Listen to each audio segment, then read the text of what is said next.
వైశాఖ పురాణం 4వ అధ్యాయం. వివిధ దానములు వాని మాహాత్మ్యములు. నారద మహర్షి మాటలను వినిన అంబరీష మహారాజు నారద మహర్షికి నమస్కరించి, మహర్షి, వైశాఖ మాసమున చేయదగిన దానములివియేనా? మరి ఇంకనూ ఉన్నవా? అవి ఏవి? వాని ఫలితములను కూడా దయ ఉంచి వివరింపుమని కోరెను. అప్పుడు నారద మహర్షి ఇట్లనెను: చల్లని గాలి తగులుచు సుఖ నిద్రను కలిగించు పర్యంకమును అంటే మంచమును సద్బ్రాహ్మణ గృహస్థునకు దానమిచ్చిన వారు ధర్మ సాధనకు హేతువైన శరీరమున వ్యాధి బాధలు లేకుండా జీవింతురు. ఎట్టి తాపత్రయములు ఆది వ్యాధులు లేకుండా సుఖముగా జీవింతురు. ఇహలోక సుఖములను అనుభవింతురు. పాపములు లేకుండా నుందురు. అంతియే కాదు, మహాయోగులు సైతము పొందలేని అఖండ మోక్ష సామ్రాజ్యమునందుదురు. వైశాఖమాసపు ఎండలకు బాధపడిన వారికి, బ్రాహ్మణ శ్రేష్ఠులకు శ్రమను పోగొట్టునట్టి ఉత్తమ పర్యంకమునిచ్చిన ఇహలోకమున ఎట్టి బాధను పొందరు. ఆ సత్పురుషుడు సద్బ్రాహ్మణుడు ఆ శయనముపై శయనించినను కూర్చొన్నను దాత తెలిసి తెలియక చేసిన సర్వ పాపములను అగ్నిచే కర్పూరము దహింపబడినట్లు నశించును. ఇహలోక సుఖములను అనుభవించి మోక్షమును పొందును.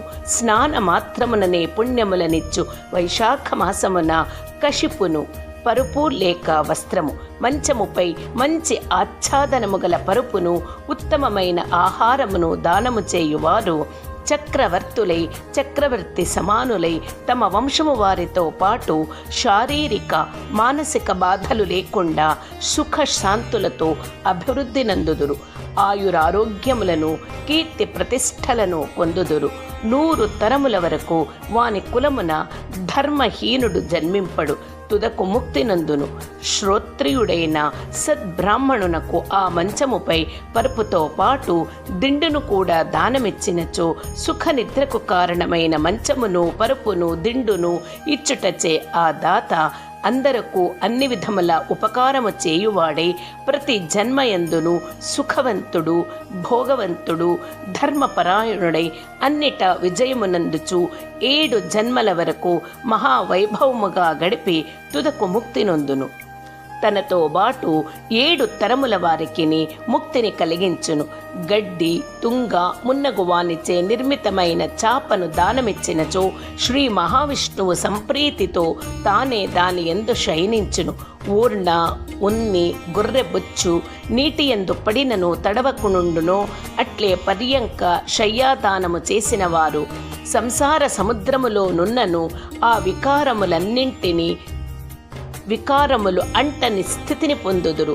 అట్టి పర్యంక శయ్యా దానమును చేయలేని వారు కట అంటే చాప దానమును చేయవచ్చును. శక్తియుండి పర్యంక శయ్యాదానము చేసిన వచ్చునట్టి పుణ్యమే అశక్తులై కట శయ్యాదానము చేసిన వారికిను వచ్చును. పడుకొనిన వారికి నిద్రచే శ్రమ దుఃఖము నశించును. అట్టి నిద్రను కలిగించు కటదానము దాతకు సర్వ సుఖములను ఇచ్చును. రాజా, వైశాఖ మాసమున కంబళి దానము చేసిన వానికి అపమృత్యువును పోగొట్టి చిరకాలము నిశ్చింతగా సుఖజీవనము కలవానినని గావించును.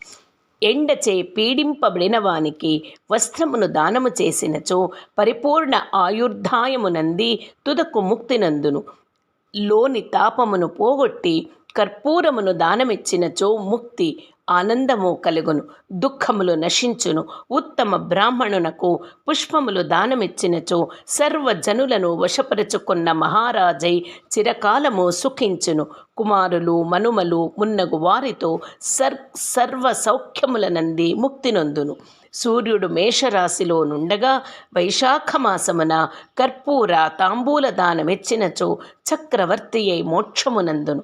చర్మమునకు ఎముకలకు గల సంతాపమును పోగొట్టు చందనమును దానమిచ్చినచో సంసార తాపత్రయము నశించి సుఖించును.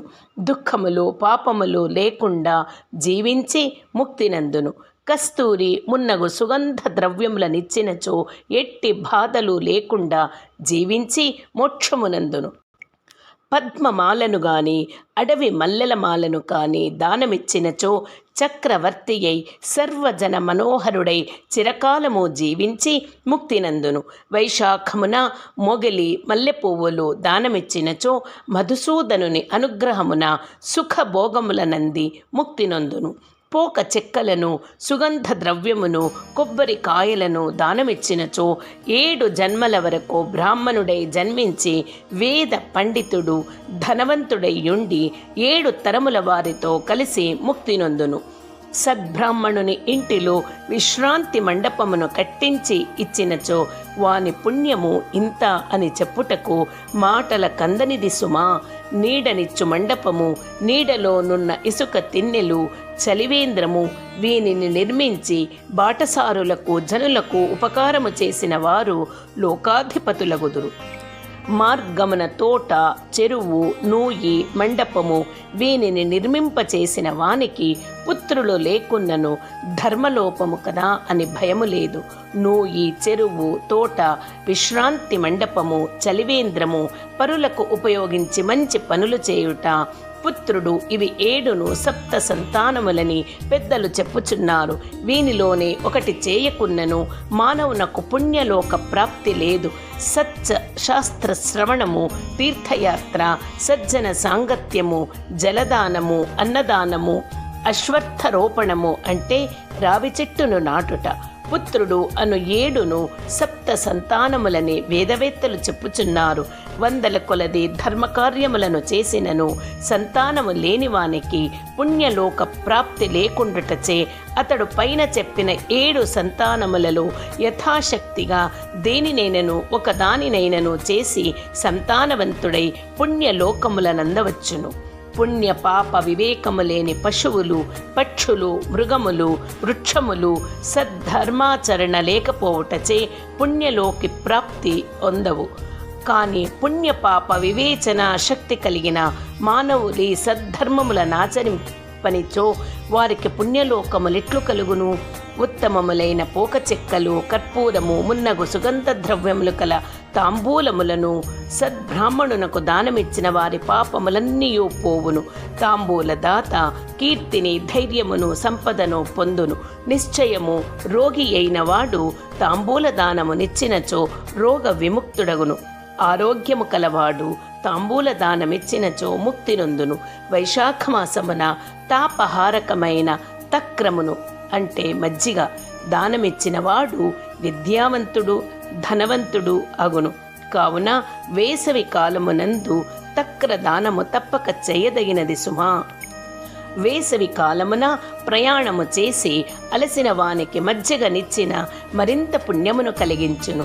నిమ్మ పండ్ల రసము, ఉప్పు కలిపిన మజ్జిగ అయిన దప్పిక కలవానికి హితకరముగా నుండును. వైశాఖమాసమున దప్పిక తీరుటకై బాటసారులకు, సద్బ్రాహ్మణులకు పెరుగుకుండనిచ్చినచో కలుగు పుణ్యమెంతటితో నేను చెప్పజాలను.